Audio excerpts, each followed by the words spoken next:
Acute viral hepatitis খুবই common.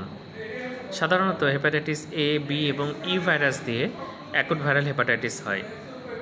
যাকে acute viral hepatitis হলে নওশিয়া হয়, ভমিটিং হয়, অ্যানোরেক্সিয়া হয়, অ্যাবডোমিনাল পেইন হয়।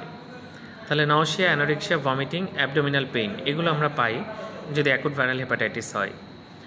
আর এসজিপিটি বলে একটা এনজাইম লেভেল করি, লিভার সেল ইনজুরি হলে এটা ব্লাডে বেশি পাওয়া যায়।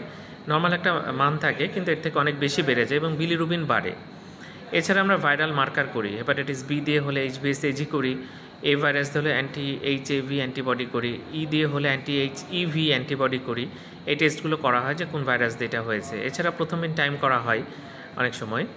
তো অ্যাকুট ভাইরাল হেপাটাইটিস হচ্ছে এ এবং ই দিয়ে যেহেতু বেশি হয়, সুতরাং এ ভাইরাস পানি এবং খাবারের মাধ্যমে ছড়ায়। ই ভাইরাসও তাই, ব্লাড ট্রান্সফিউশন বা আইভি ড্রাগ অ্যাবিউজ করলে বা সেক্সুয়াল এক্সপোজারের কারণে কিন্তু BC ভাইরাস ছড়ায়। সি ভাইরাস সাধারণত অ্যাকুট হেপাটাইটিস করে না, তো হতে পারে, কিন্তু কমনলি এ, বি এবং ই ভাইরাস দিয়ে এটা হয়।